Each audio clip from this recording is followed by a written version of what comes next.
할렐루야. 우리 주님의 크신 은혜가 이 시간에 예배하는 우리 모두와 함께 하시기를 주님의 이름으로 간절히 축복을 드립니다. 오늘도 전후좌우 보시면서 우리 인사하겠습니다. 예수님 사랑으로 축복합니다. 예수님 사랑으로 축복합니다. 아멘. 예수님 사랑으로 축복합니다. 우리 김양목 집사님도 속히 쾌유되시기를 바라는 마음으로, 또 우리 이윤조 권사님도 우리 김은미 권사님을 늘 모시고 오시잖아요. 그러니까 얼마나 먼 거리 운전하시느라고 복된 일을 하시는데, 우리 다시 한번 우리 바라보시면서 서로 격려의 박수를 하도록 하겠습니다. 감사합니다. 예, 감사합니다. 예. 우리가 다 하나님 안에서 축복받은 존재들인 것을 여러분 기억하시기를 바랍니다. 우리가 늘 하나님의 사랑을 알고 예수님 안에서 구원의 감격을 누리고 영생의 은총을 알고 누린다는 것이 가장 큰 축복인 것을 우리는 기억해야 될 줄로 믿습니다. 근데 우리가 잘 아는데 우리가 때때로 육신의 질병으로 고통당하고 또 여러 가지 세상에서 하는 일 가운데 어려운 일들을 당하고, 그러다 보니까 우리가 그 하나님의 은총과 은혜를 누리지 못할 때가 너무 많은 거예요. 어저께 잠깐 이렇게 저녁에 식사 시간에 TV를 보니까 요즘에 이제 그 강연가로 굉장히 유명하신 분이 강연하는 것을 제가 이렇게 잠깐 보게 됐어요. 근데 사람들이 다들 행복함을 추구하면서 그렇게 살아가는데 원치 않는 고통, 원치 않는 고난으로 많이 힘들어한다는 거예요. 이거는 예수 믿는 사람이나 예수 믿지 않는 사람이나 다 마찬가지인 거죠. 그래서 그 고난과 아픔 가운데에서 우리가 서로 이웃이 되어주고, 또 가족이면 가족 간에, 또 이렇게 교우이면 교우들 관계 간에 서로에게 손을 내어주면서 마음을 헤아려주고 위로해 줄 수 있는 그런 관계를 만날 수 있다면 참 행복하다. 이제 그런 내용으로 강연하는 것을 제가 들었습니다. 하나님께서 우리에게 관계를 허락하신 것은 사람은 결코 혼자 살 수 없기 때문에 그래요. 예, 인간은 사회적 동물이다, 이렇게 얘기도 했잖아요. 그래서 이런 얘기도 있지만 우리가 정말 함께 이렇게 관계하고 마음과 마음을 함께 나눌 수 있다. 근데 사실 이거는요, 박수도 이렇게 손바닥에 마주쳐야 소리가 나는 것처럼 한쪽만 잘한다고 되는 것이 결코 아니거든요. 뭐 제가 이렇게 말씀 안 드려도 너무 잘하실 겁니다. 우리의 기본적인 관계들 속에서 한쪽만 잘한다고 되는 것이 아니라 이게 쌍방이 함께 이게 어우러져서 박수를 치고 소리를 내고 이런 것들이 조화롭게 잘 이루어져야 된다는 거. 그래서 마음과 마음을 서로 잘 열고 또 맞이하고 환대하고, 여러분 신앙의 원리도 마찬가지인 거예요. 신앙의 원리도 내가 문 밖에 서서 두드린다는 예수님의 음성을 듣고 마음의 문을 열어드리는 거예요.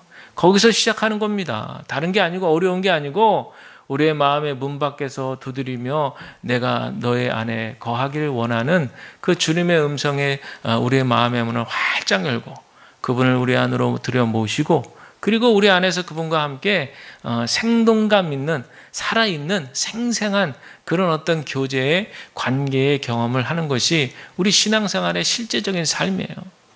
물론 교리적으로 이성적으로 우리가 알 건 알아야 되고 이해할 건 이해해야 되고 지식적으로 습득해야 될 건 습득해야 되지만 거기서 끝나면 안 된다는 거죠. 우리의 신앙생활은 살아있는 인격적인 관계다라는 사실을 여러분들 기억하셔야 될 줄로 믿습니다. 제가 늘 이렇게 살아있는 관계, 인격적인 관계를 말씀할 때마다 강조하는 이유가 있어요. 왜냐하면 이 세상은 너무 복잡한 거예요. 제가 이렇게 복잡하다고 말씀을 드릴 때는 어떤 말씀을 드리려고 하냐면 본질을 놓치며 산다는 뜻이에요. 본질이 흐려지는 그런 세상 가운데 우리가 산다는 거예요. 그러니까 너무 복잡하고 너무 다양하고 급변하고 이런 세상 속에 우리가 살다 보니까 제대로 된 것, 진짜, 옳은 것, 본질, 진리, 진실 이런 쪽에 사람들이 관심을 옛날보다는 덜 갖게 되는 거예요. 그리고는 인간은 어떤 마음껏 욕망을 채우고 이런 것들로 세월을 허비하고 시간을 낭비하고 열정을 낭비하고, 그러다가 이제 나중에 결국엔 후회하는 일들을 우리가 보게 됩니다. 그래서 이런 때에, 이런 더 복잡한 시대에 우리가 더욱더 예수님이라고 하는, 우리가 어렸을 때 왜 초등학교 때 저도 해봤지만 이렇게 탁 돋보기를 햇빛에 딱 비춰가지고 돋보기를 놓고 종이에다 초점을 맞추면은 시간이 지나면 신기하게도 그 태양열이 그 돋보기를 통해 가지고 어떻게 돼요? 막 이렇게 불이 나잖아요. 그러니까 집중하는 거거든요. 집중하는 거예요. 여러분, 낙수물에 구멍이 패이는 거잖아요. 예? 동굴에 들어가면 똑똑똑똑똑똑 물이 위에서 떨어지는데 그 정말 수십 년 아니 수백 년 동안 일정하게 물방울이 톡톡톡 떨어지니까 수평했던 바닥이 어떻게 해요? 움푹 패이는 거예요. 지금 이 시대는 더욱더 집중해야 되는 시대입니다. 선택과 집중이 필요한 시대예요. 저는 이러한 때에, 흔들리는 이때에 우리 그리스도인들이 예수님께로 집중하셔야 될 줄로 믿습니다. 이게 우리가 살 길이에요. 우리의 마음을 예수님께로 모으는 게 가장 중요하고요. 그 가운데에서 우리의 생활을 영위해 나가는 것이, 그게 중요하다.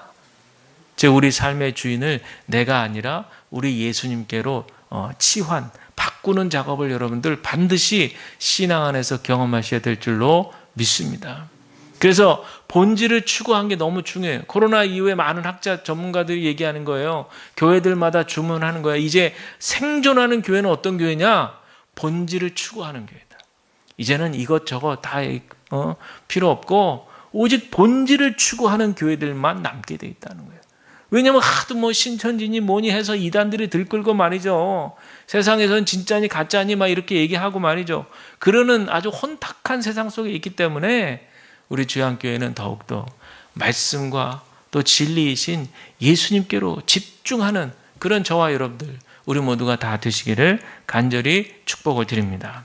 제가 오늘 말씀 서두에 본질 얘기하면서 말씀을 꺼냈는데, 요즘에 인기리에 방송되고 있는 드라마가 있는데요. 그중에 낭만 닥터 김사부 3가 있어요. 혹시 보고 계시는 분 있는지 모르겠는데, 아니 그냥 제목에 닥터 김사부 하면 될 거를 왜 굳이 낭만이라는 단어를 썼는가? 제가 이제 유심히 보면서 작가의 의도가 분명히 있을 것이다 이렇게 생각을 했어요. 뭐 아시는 분은 아시겠지만 그 주인공 얘기가 서울의 한 대형 병원에서 전문의 자격증 3개, 이거 트리플 보드라고 그러더라고요. 트리플 보드. 그래서 뭐 일반외과, 흉부외과, 신경외과, 이 3개의 전문의 자격증을 딴 부용주라고 하는 주인공이 나옵니다. 그래서 이 부용주라고 하는 의사가 수술하면 수술 성공률이 97%예요. 그러니까 그냥 사람들이 다 그 뒤에 줄을 서는 거죠. 내가 저분한테 치료받고 싶다 하고 말이죠. 그런데 어느 날 이렇게 아주 그 병원에서 에이스 의사로 그렇게 아주 달리고 있었는데, 어느 날 어떤 사고, 문제에 휘말리면서 그만 이 의사가 그 병원에서 나오게 된 거예요. 어느 날 그냥 종적을 감췄어요. 그리고는 그 서울의 큰 대형 병원에 이제 분원격인 저 시골에 강원도 정선이라고 하는 곳에 위치한 돌담병원이라는 곳에 근무지를 옮겨서 거기서 조용하게 거기서 의사 생활을 하는 그런 의사가 주인공으로 나와요. 그런데 그 돌담병원이라는 곳의 위치가 강원도 정선인데 국도가 그 주변으로 막 너댓석 개가 막 놓여 있고요. 정선하면 또 거기 뭐 유흥업소가 많잖아요. 그리고 뭐 스키장이 몇 개 있고 이러다 보니까 사건 사고가 많은 거예요. 그러니까 거기서 사건 사고가 나면은 큰 병원, 멀리 있는 병원으로 가기에는 중환 환자들이 다 이 돌담병으로 온다는 거예요. 이 작은 병원에. 그런데 겉보기에는 작은 병원인데 이 안에 있는 의료진들이요, 그죠? 목숨을 걸고 환자들을 고치는 거예요. 특별히 이 부용주라는 사람은 이름도 김사부라고 바꿔가지고요. 그러면서 이제 의료 행위를 하는데 생명을 걸고 정말. 그래서 이번에 이제 시즌 3에 새로운 주인공들을 또 이제 작가가 유입해가지고 옆에다가 이제 큰 외상센터를 지원을 받아가지고 이제 지었더라고요. 거기에 또 책임자로 누가 한 명이 서울에서 왔는데, 이 사람은 머리 쓰면서 계산하면서 딱 보고 이거 수술이 될지 안 될지를 미리 판단하고 좀 뭔가 이렇게 손해가 될 것 같고 잘못했다가 사람이 죽으면 의사가 책임져야 될 뭐 이런 것 같으면은 난 안 해. 이런 의사가 와가지고 아주 비교를 더 하게 하는 거예요. 그리고 거기에 있는 젊은 레지던트 한 사람이 나오는데 그 사람은 요즘 소위 말하는 MZ세대. 그래가지고요, 지금 환자가 있는데도 불구하고 6시가 딱 되면 수고하셨습니다 이러고 퇴근하는 이런 이제 주인공들을 딱 등장시켜서 비교를 하는데, 이 김사부라는 사람은요 출퇴근 시간이 없어요. 그저 이 사람의 이 소신과 신념과 철학은 무조건 환자를 살린다. 무조건 환자를 살린다. 더 심지어 심한 거는 뭐냐면요, 환자 중에 살인범이 들어왔어요. 살인범. 그러할지라도 살인범이 들어왔으니까 막 의사들 사이에서 살인범을 고쳐야 되냐 말아야 되냐 막 논쟁이 일어났는데, 그때에도 이 김사부라는 사람은 그거는 내가 판단할 일이 아니고 의사는 무조건 생명을 살린다. 저는 그 말이 그 대사에 나오거든요. 의사는 생명을 살린다. 그 말이 제 뇌리속에 팍 들어오더라고요. 왜냐하면 저도 뭐 같은 직종은 아니지만 교회, 이 땅에는 교회들의 본연의 임무를 생각하면 생명을 살리는 거거든요. 죽어가는 영혼을 살리는 거거든요. 치유하고 회복하는 곳이거든요. 하나님의 말씀으로 이들의 그 영혼이 자유함을 얻고 구원함을 얻고 기쁨을 얻고 회복과 치료의 역사가 일어나는 곳이죠. 며칠 전에 바로 옆 건물 1층에 미장원이 있습니다. 이 미장원 운영하는 사장님과 제가 대화를 좀 나누게 됐어요. 여기 미장원 생긴 지가 몇 달 됐거든요. 그래서 제가 언제 한번 좀 가서 인사라도 좀 나눠야겠다 하고 이제 기회를 노리다가 지난번 부활주일에 이제 부활란 딱 들고 가서 인사하면서 전달을 했어요. 그때는 이제 여사장님만 계셔서 그렇게 인사를 나누는데, 이제 남자 부부가 같이 하더라고요. 그 남편 사장님이 이제 가끔가다 이렇게 밖에 나오면 이제 바로 옆집이니까 이렇게 멀찌감치서 그냥 목례만 이렇게 하고 고개로 인사하고 이제 그랬었던 사이였는데, 며칠 전에는 이제 어떤 일이 있어가지고 만나서 이야기를 좀 하게 됐어요. 근데 얘기를 들어보니까 이분이 고백하는 거예요. 제가 목사라고 그러니까 자기 초등학교 때부터 교회를 다녔다는 거예요, 사실은. 그러시냐고. 근데 어떻게 됐냐 봤더니 자기의 가장 친한 친구가 그 교회 장로님의 아들이었던 거죠. 그래서 그 친구의 전도에 의해서 어릴 때 이제 초등학교 때 교회를 갔는데, 초등학교는 대변 초등학교 나왔더라고요. 그래서 거기 이제 그 대변에 있는 그 딱 교회 하나 있잖아요. 그 교회에 있던 것 같아요. 그런데 이제 갔는데 뭐 여름 성경학교부터 해가지고 막 그 당시만 해도 막 북치고 막 이러면서 아이들 막 몰아서 교회로 오고 막 간식 주고 막 이러니까 너무 좋았던가 봐요. 그래가지고 초등학교 내내 자기 친한 친구와 그렇게 교회를 나갔었다. 근데 들어보니까 교회에 대한 추억이 있는 것 같아요. 그래서 제가 저도 모르게 복음을 전했죠. 저도 모르게 복음을 전했어요. 제가 복음을 전하는 것은 다른 게 아니고, 저는 그냥 저도 설교 시간에 가끔 말씀드리지만 저는 항상 죽음으로 시작하거든요. 죽음. 우리 인간이 다 죽지 않습니까? 부터 이제 얘기를 꺼내요. 그래야 딱 집중하게 돼 있어요. 왜냐하면 거기에 자유로운 사람이 단 한 사람도 없기 때문에 죽음부터 얘기합니다. 인간의 한계를 얘기하기 위해서 저는 꼭 죽음을 얘기해요. 그러면서 개인의 종말이든 이 인류의 종말이든 우리는 다 종말을 맞지 않냐. 아무리 다 편리하고 이렇게 살기 좋은 세상에 왔어도 우리는 언젠가는 다 때가 있다라는 거. 이제 거기에 대한 얘기를 이렇게 하면서 이제 자연스럽게 우리가 예수를 믿어야 되는 이야기를 합니다. 그리고 이제 저는 목회하면서 장례 집례 이제 많이 했으니까 장례 때 이야기도 하고 말이죠. 이렇게 인간이 허무합니다. 그리고 이제 몇 해 전 돌아가신 우리 아버지 얘기도 하고 말이죠. 그러나 죽음이란 건 참 허무한 것 같아도 우리가 예수 믿으면 영생의 소망이 있지 않냐.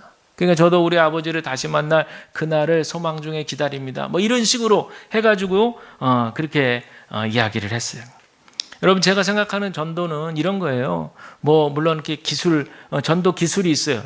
무슨 말을 하고 옛날 전도 폭발이라고 그래가지고 그 대사가 쫙 아주 있어요. 그걸 달달달달달 외우면서 하는 전도 훈련 프로그램이 있어요. 근데 그렇게도 할 수 있지만 저는 진솔하고 솔직하게 제가 믿은 예수를, 제가 믿어진 그런 예수, 믿게 해주신 그 말씀을 가감 없이 그렇게 전달하는 거죠. 여기에 중요한 포인트는 바로 영혼 사랑하는 마음입니다. 영혼 사랑하는 마음. 내가 이 영혼이 참 구원받았으면 좋겠다라고 하는 영혼 사랑하는 마음이 성령께서 우리 마음 가운데 부어주시면 우리는 그저 진실하고 진솔하게 그렇게 말씀을 전할 수 있다는 거죠. 오늘 제가 말씀의 주제를 거듭남이라고 했거든요. 이게 바로 신앙의 본질에 관한 부분이에요. 의사가 환자를 살리는 것도 그 분야에서 본질을 추구하는 것이고, 또 목사가, 교회가, 성도들이 영혼 사랑해서 말씀과 기도로 그 영혼을 치유하고 회복시키는 것도 본질을 추구하는 것이라 그렇게 믿습니다. 제가 모태로부터 다닌 서울의 창천교회인데, 창천교회에서 제가 신앙생활을 했어요. 27살 때까지 교역자로 나오기 전까지, 태어나서 27살까지 한 27년을 다닌 교회인데, 거기 이제 중학교 입학해서 중등부에 들어가니까 그 당시에 중고등부 함께 예배하고 있었거든요. 근데 그때 고등학교 2학년 중에 믿음직스러워 보이는 선배 형이 하나 있었어요. 지금은 이제 미국에서 목회하고 있는데, 이분이 누구냐면 이진국 목사님이라는 분이에요. 근데 이분이 그 교회 이제 장로님 큰아들이었어요. 키도 아주 훨씬 크고 마른 그런 체형이었는데, 그냥 멀리서, 중1에서 고2니까 얼마나 차이가 나요. 엄청난 큰 형이죠. 근데 멀리서 볼 때 제 아직도 기억에 어찌나 반듯하고 모범적이고, 그리고 솔선수범하는 그런 형이었는지 제가 아직도 기억나요. 제가 중학교 1학년 때 여름방학 때 교회에서 전교인 수련회로 강원도 알프스 진부령으로 수련회 갔거든요. 거기서 저녁 집회 마치고 이제 소위 말하면 산기도 하러 가는 거예요. 난 그때 몰랐어요, 그게 산기도인지도. 근데 그때 그냥 집회 끝나고 그냥 놀 생각만 하고 있었던 저에게 그 형이 제 친구도 역시 미국에서 목회하고 있어요. 둘이서 이렇게 데리고 일로 오라는 거예요. 그러더니 우리를 이끌고 올라갔더니 보니까 그 산 중턱까지 올라갔어요. 거기 갔더니 이미 어른들, 뭐 장로님들, 권사님들, 뭐 집사님들이 다 모여가지고 막 이미 기도회가 시작이 된 그 마당이에요. 1985년 얘기입니다. 그러니 그때 막 분위기가 벌써 기도 분위기가 됐어 벌써. 그러니까 이렇게 보니까 다들 막 그냥 기도 열심히. 그러더니 그 형이 기도 같이 하자는 거야. 기도 같이 하자. 그러면서 제가 아직도 기억나요. 그 아버지, 그 형의 아버지 장로님이 그 옆에서 우리를 얼마나 흐뭇하게 바라보고 계셨는지. 아유, 니네들로 올라왔니? 딱 그 얼굴 표정에 딱 얼굴 표정. 그래서 그때 간절하게 기도하면서 거기서 방언의 은사도 받고 신령한 은사도 받았던 그랬던 기억이 지금도 나요. 그래서 그 형이 얼마나 고마웠던지. 그랬는데 이 형이요, 글쎄 참 하나님의 섭리는 놀랍죠. 이 형이 제가 첫 번 담임 목회, 담임 전도사로 나갔던 그 교회 전임자였던 거 아니에요. 전혀 그 다음에는 뭐 이제 목회 나가고 이러면서 서로가 엇갈려서 만날 일이 없었는데, 우연히 학교에서 만나가지고 서로의 안부를 묻다가, 저는 그 당시에 담임자를 놓고 기도하고 있었고, 그 형은 미국 유학을 위해서 기도하고 있다가 딱 결정이 돼가지고 마침 후임자를 누구를 연결해주고 가야 되는데 하던 차에 누구를 만난 거예요? 저를 만난 거예요. 저는 마침 그걸 위해서 8개월 동안이나 기도하고 있었고. 그러면 하나님의 뜻이에요? 아니에요. 하나님의 뜻이죠. 그래가지고 그냥 할렐루야 놀렐루야 하면서 경기도 화성군 남양면 시내리 신해교회 첫 담임 전도사로 단독 목회. 근데 거기는 정혜원 목사님이 목회하던 곳에 그 당시 서리 전도사가 파송을 받은 거예요. 그러니까 굉장히 서리 전도사가 목회하기에는 규모가 큰 곳에 제가 가게 된 거죠. 거기서 그곳에 있는 교우들과 한튼 그렇게 아주 기쁘고 복된 시간들을 보냈는데, 그 말씀을 드리려는 것이 아니고, 지금 이 목사님이 로체스터라고 하는, 미국의 로체스터라고 하는 곳에서 목회하는데 벌써 한 20여 년이 됐어요. 미국 들어간 지. 그런데 아시겠지만, 미국에 계신 아시겠지만, 미국에 이제 한국에서 미국 일단 들어가면 사람들이 교회를 정한다고 그래요. 그러니까 신앙을 위해서도 교회를 정하지만 연고 없는 곳에 갔으니 얼마나 생활이 불편하겠어요. 그래서 좀 도움을 받아야 되는데 제일 좋은 데가 한인교회에 등록하는 일이래요. 그래서 너도 나도 한인교회에 등록을 합니다. 그래서 이 목사님도 그거 작은 목회를 하면서도 이제 이렇게 유학생으로 이렇게 한국에서 미국 들어오는 분들 연결이 돼가지고 공항에 가서 라이딩부터 시작해가지고 아주 사소한 일까지 이렇게 도와주고 불편함 없이 이렇게 생활하는데 적응하도록 도와주는 일들을 도와주는 그런 목회를 열심히 그렇게 했다는 거예요.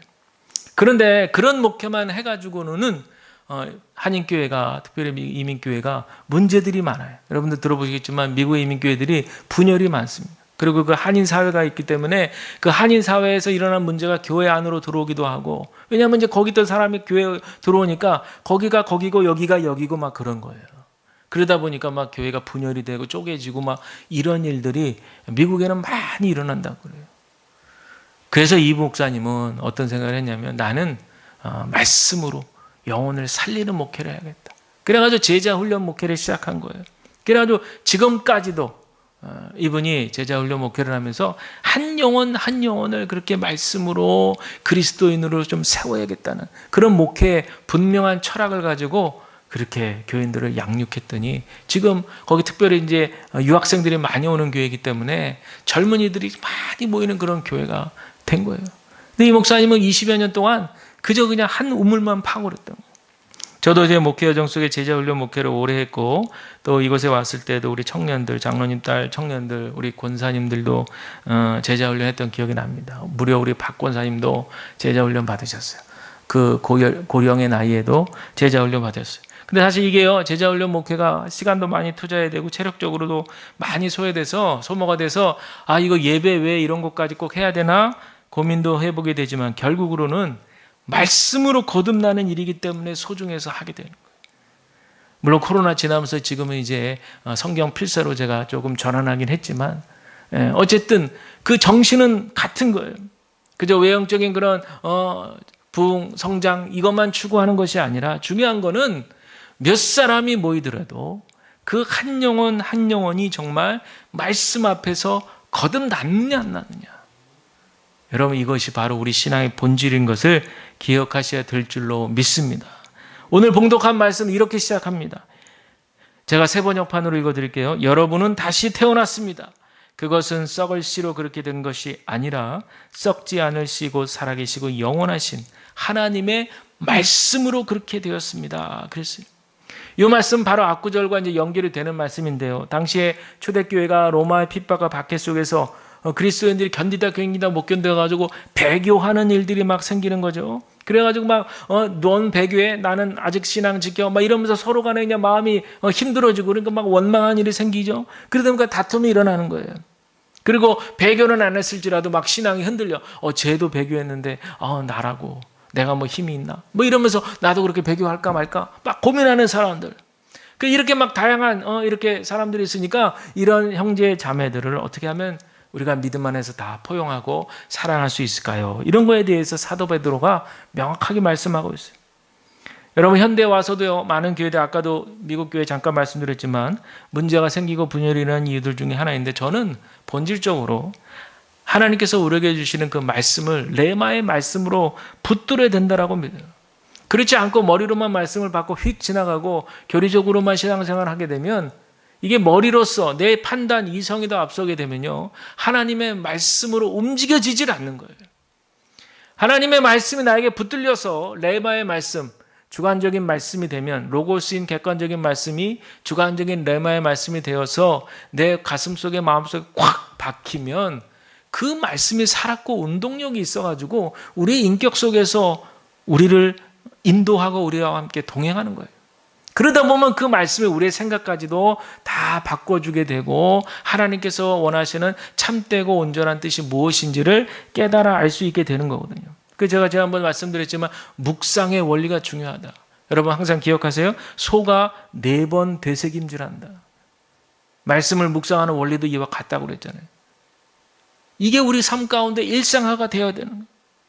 여러분, 오늘 말씀에서 여러분은 다시 태어났습니다 라는 말은 거듭남을 얘기하는데, 이 거듭남의 의미는 무엇인가? 여러분, 우리가 세례받을 때 오래돼서 기억 잘 안 나시면 한번 생각해 보시면, 당신은 거듭났습니까? 우리 문답하잖아요. 문답. 그러면 아멘 그럽니다. 그러나 여러분, 거듭났다는 말의 진정한 의미는 뭐냐? 이걸 기억하셔야 돼요. 삶의 변화입니다. 거듭났다. 내가 예수님 믿고 거듭났다는 말의 진정한 변화는 삶의 변화인 것을 기억하시기를 바랍니다. 부자 청년이 어느 날 예수님을 찾아와서 영생에 대해서 물었을 때 예수님께서 뭐라 그래요? 너의 전 재산을 다 팔아서 어려운 이웃들을 나누어 줘라 그랬어요. 그랬더니 부자 청년이 머리를 극적극적 긁으면서 근심하여 돌아갔다. 이렇게 성경은 기록하고 있잖아요. 여러분, 우리가 거듭났다고 했을 때에는 나의 지금 모습이 전에와는 완전히 새롭게 변화되어진 것을 뜻합니다.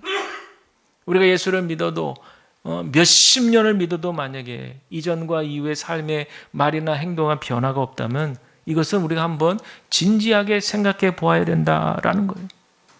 그런데 이 거듭났다는 말에 오해가 있습니다. 그저 거듭났다는 말을 세례받을 때 간단한 문답에 응답하는 정도로 생각하거나, 아니면 저도 이제 새신자 교육을 여러 차례 해봤지만 거기서 이제 마지막에 영접기도가 나오거든요. 자, 저 따라서 영접기도 따라 해봅시다. 그러면 이제 예수님을 믿습니다. 이제 그렇게 가는 거예요.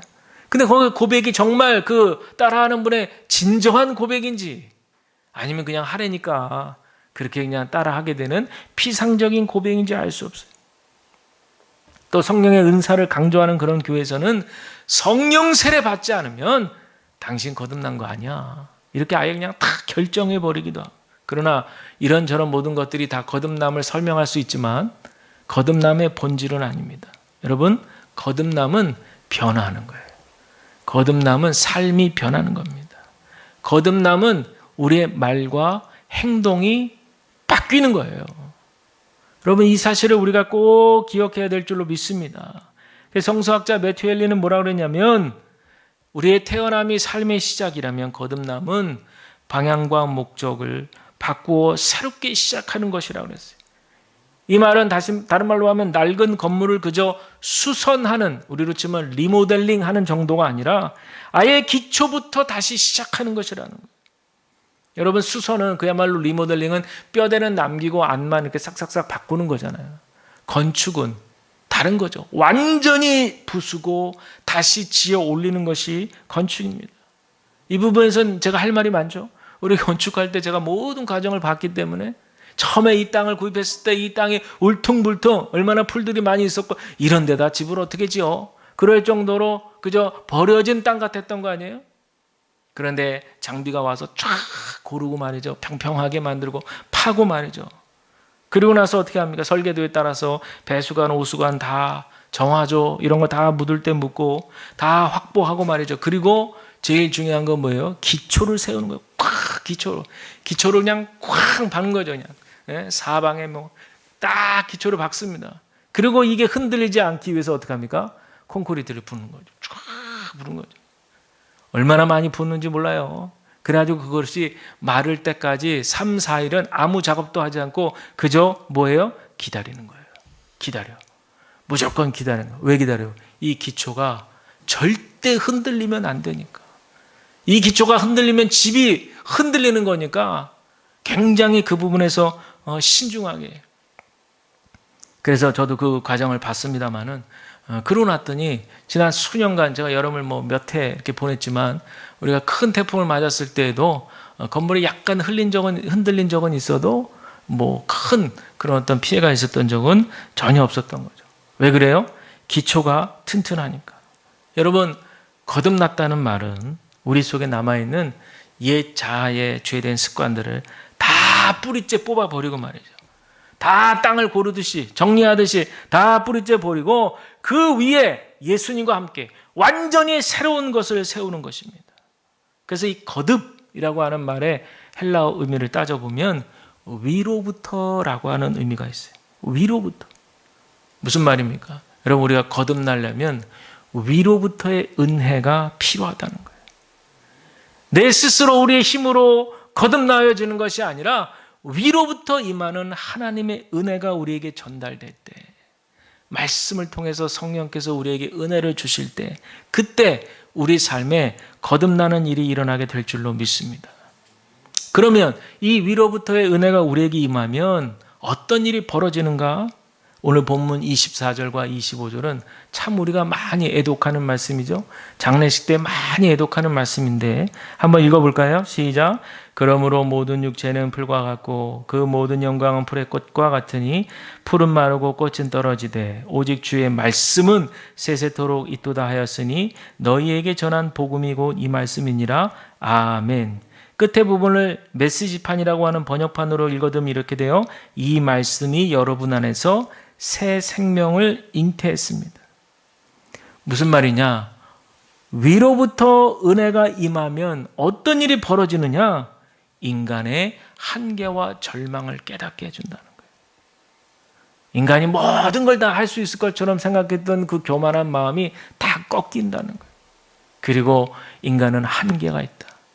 죽을 수밖에 없는 죄인이고 우리가 다 하나님 부르시면 그 앞에 설 수밖에 없는 그런 존재라는 것을 깊이 깨닫게 되는 거예요.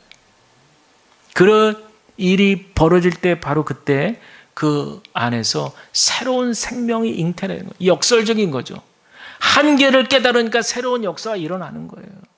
그전까지 다 우리가 할 수 있는 것처럼 완벽한처럼 얘기했을 때는 오히려 고통과 고난뿐이었는데 한계를 깨달으니까 인간의 한계는 여기까지다라고 분명히 인식하고 인정할 때 그때 오히려 위로부터 임하는 은혜, 예수님의 그 새 생명의 은혜가 우리 가운데에서 잉태하게 된다는 사실을 저와 여러분들 기억하셔야 될 줄로 믿습니다. 그런데 사람들이 이걸 모르기 때문에요, 예수님의 십자가 사랑을 값싼 은혜로 전락시켜버린 거예요. 전혀 죄인식 없이 회개함도 없이 그저 주님 잘못했습니다 하면 아멘 하면 다 용서해 준다고만 하니까 그냥 일주일 동안 뭐 아무렇게나 살다가 교회 와서 그냥 주님 용서합니다 하면 그냥 다 용서함 받는 거야. 이렇게 값싼 은혜로 생각하는 거예요. 그러다 보니까 현대가 개인적 참회가 사라졌다고 그래요. 내 멋대로 그렇게 세상 가운데 마음껏 살다가 아무런 성찰 없이 회개 없이 뉘우침 없이, 여러분 회개라는 말이 회는 뉘우칠 회자고 개는 고칠 개거든요. 그 말은 잘못했습니다 이러고 끝이 회개가 아니에요. 그렇게 뉘우쳤으면 실제로 생활 속에서 변화를 겪는 것이 회개입니다. 거기까지 가야 돼. 고칠 개까지 가야 되는데 우리는 다 대부분은 뉘우칠 회까지만 하는 거예요. 여러분 진정한 회개를 하시기를 주의 이름으로 간절히 축복을 드립니다. 성령께서 정말 내 마음 가운데 이거는 잘못된 거야 회개하기를 요청하시고 내가 회개했다면 거기에 걸맞는 합당한 삶의 행동의 열매를 거둘 수 있어야 된다라고 하는 그런 얘기입니다. 따라서 우리가 거듭남을 체험하면 예수님의 이 십자가 은혜가 나와 상관이 있을 뿐만 아니라 예수님께서 우리를 부르시는 부르심으로 듣게 될 줄로 믿습니다. 여기에 응답해야 돼요. 제가 지난번에도 말씀드렸잖아요. 우리가 어떤 삶의 고단한 문제를 만났을 때 육신이 아프거나 또 여러 가지 경제적 어려움이나 이런 여러 가지 삶의 고단한 문제를 만났을 때가 바로 어떤 때라고 그랬어요? 하나님이 우리에게 말을 걸어오시는 거예요. 말을 걸어오시는 거예요. 그 상황 속에서 하나님께 집중하게 만드시는 거예요. 그렇지 않고서는 자기 생각대로 자기 어떤 계획대로만 움직일 터인데 하나님께서 스톱시키시는 거예요. 멈추시게 하시는 거예요. 그리고 하나님의 성령의 위로부터 내려지는 은혜로 우리를 영적으로 샤워하게 만드시는 거예요. 여러분 그 영적인 비를 흠뻑 맞으시기를 주의 이름으로 축원합니다. 그게 바로 우리를 부르시는 거예요. 우리는 거기에 응답합니다. 근데 그 응답이요 그냥 교리적으로 율법적으로 그렇게 부르심에 응답하는 정도가 아니라 이것은 주님을 너무 사랑하는 마음에 응답하는 순종의 삶이 되는 거예요. 이게 바로 제자의 삶입니다. 여러분 예수님의 제자들 또 우리가 다 부름받은 예수님의 제자들이라고 할 때 우리들은 우리를 부르시는 예수님의 초청의 말씀에 인격적으로 응답하고 인격적으로 따르는 삶을 살아가는 것인데 이것은 결코 율법적인 응답이 아니라는 거예요. 물론 할 수 없어도 응답할 수 있습니다. 그러나 할 수 없이 하는 것도 은혜예요. 억지로 하는 것도 은혜지만 본질적으로는 인격적인 부름에 응답하는 거예요. 우리 큰아이가 서울에서 학교 다니면서 생활하느라고 막 쫓기면서 또 비용도 많이 들잖아요. 서울에서 생활하니까. 근데 이제 학교에서 알바 겸 해서 근로 이렇게 하거든요. 그냥 바쁜 수업 시간 쪼개서 또 그것도 하고 또 그냥 또 대외 활동이라 그래서 요즘 청년들 봉사 활동 많이 하는데 또 거기도 참여하고 애가 아주 얘기를 들어보면 바쁘게 살아요. 그런데 그의 어머니가 되시고 저의 아내가 되시는 바로 저분께서 우리 아이한테 이제 신앙 훈련을 시키는 거죠. 저도 이제 시켜요. 저는 이제 매월 큐티 이제 매주일마다 교회를 출석하고, 그리고 이제 저는 주중에 네 생활 속에서 항상 말씀을 묵상해야 된다. 그래서 제가 이제 묵상집을 항상 보내줘요. 그리고 이제 가끔 체크를 하고. 근데 이제 우리 아내는 우리 이제 아이한테 너 하나님 앞에 11조 드려야 되지 않겠냐. 당연한 얘기지만 그 아이한테는 고민이 되는 거예요. 고민이 되는 거지. 내가 계산해 보면 이렇게 이것도 부족하고 이것도 저것도 부족한데 내가 여기다가 또 11조를 떼란 말이야. 이러니까 막 고민이 되나 봐요. 그런데 엄마가 얘기하니까 이거는요. 엄마가 얘기한다는 말 속에는 엄마와 인격적인 관계가 잘 조성이 되어 있다는 거예요. 그러니까 솔직히 마음은 그렇게 썩 내키지는 않았지만 엄마가 그렇게 얘기하니까 이 아이는 듣고 아멘 하고 하나님 앞에 자신의 11조 예물을 드리더라고요. 그래서 드렸습니다. 그러니까 저는 이 모습을 이렇게 옆에서 보면서 그렇구나.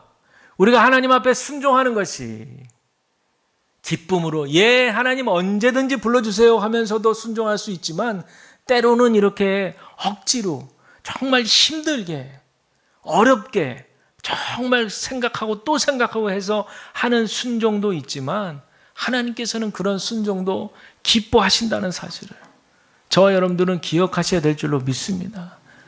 왜 여러분 역으로 뒤집어서 우리가 순종이 잘 안 되는 줄 아세요? 너무 완벽한 그림을 원하기 때문에 그래요. 짠 하고 하나님 부르실 때 하나님 제 보세요. 멋진 모습으로 순종할게요. 늘 그런 모습을 기대하는데 나는 항상 힘들거든요. 그러니까 항상 이게 찬스가 안 맞아 하나님하고. 그런데 하나님은 그걸 원하시는 게 아니라 어떤 모습이라도 그 자리에서 그저 할 수 있는 대로 부족하고 연약한 모습대로 그대로 하나님을 기쁘시게 해드리려고 애쓰고 헌신하는 그 순종을 하나님께서는 기쁘게 받으실 줄로 믿습니다. 여기에 기초가 바로 부르심에 인격적으로 응답하는 거예요. 바라기는 저와 여러분 우리 모두가 이 거듭남의 비밀과 그 열매를 깨달으실 때 위로부터 임하는 이 하나님의 은혜가 우리 가운데 임하게 될 때, 우리의 인격 가운데 흐르게 될 때, 그때 우리는 예수님과 친밀한 동행의 교제가 일어나는 거예요. 그 친밀한 동행의 교제는 내가 생각한 것보다 훨씬 더 이상으로 우리를 만족하게 하시고 감사하게 하시고 행복하게 하시는 하늘의 신령한 은총이 있는 줄로 믿습니다. 사랑의 관계가 되면 율법적으로 응답하는 게 아니라 사랑하게 되면 하고 싶어지는 거예요. 사랑하니까 하고 싶어지는 거예요. 엄마를 사랑하니까 자기 머릿속으로는 이해되지 않지만 딸이 그 엄마의 요청에 응답하는 거예요. 하나님께서 우리를 요청하시니까 우리에게 부르셔서 요청하시는데 도저히 못하겠다고 뻗튕기지만 그러나 그 가운데에서도 하나님께서 우리를 사랑해 주시는 그 손길을 우리가 알기 때문에 그래서 부족한 모습 중에서도 하나님께 헌신하며 나가는 거예요. 저도 마찬가지죠. 제가 뭐가 잘나서 제가 뭘 나설 게 있어서 그렇게 뭐 주님의 일을 한다고 하겠어요? 어쨌든 저는 제 목회 23년의 인생은 하나님께서 저를 부르셨기 때문에 그 확실한 부르심을 제가 알기 때문에 그 부르심 속에는 저를 막 옥죄려고 부르신 게 아니라 내가 너를 너무나 사랑한다. 이 거듭남의 비밀의 체험을 경험했기 때문에 그렇죠? 그래서 내가 하나님께 속한 자고 너는 내 것이라 그 말씀이 제 안에 박혀 있거든요. 너는 내 것이라 그 말씀. 우리 집에 올라가면은 너는 내 것이라 딱 붙어 있어요. 전 그 신앙의 체험이 저 안에 있기 때문에 나는 하나님의 것. 난 그래도 좋아. 여한이 없어. 하나님 너무나 사랑해. 예수님 너무 좋아. 이런 어떤 마음의 신앙의 고백이 있기 때문에 제가 걸어가는 이 목회 여정 가운데서도 늘 하나님께서 인도하시겠지라고 하는 그런 믿음을 가지고 걸어가게 되는 줄로 믿습니다. 여러분들의 삶도 저와 여러분의 삶도 마찬가지죠. 여러분들의 삶도 여러분들의 일상에서 부르시는 그 하나님의 따스한 음성을 들으시고 하나님께서 여러분들을 위해서 예비해 놓으신 축복의 길이 있음을 믿으시고 그 부르심에 응답하시는 저와 여러분 우리 모두가 다 되시기를 주님의 이름으로 간절히 축복을 드립니다.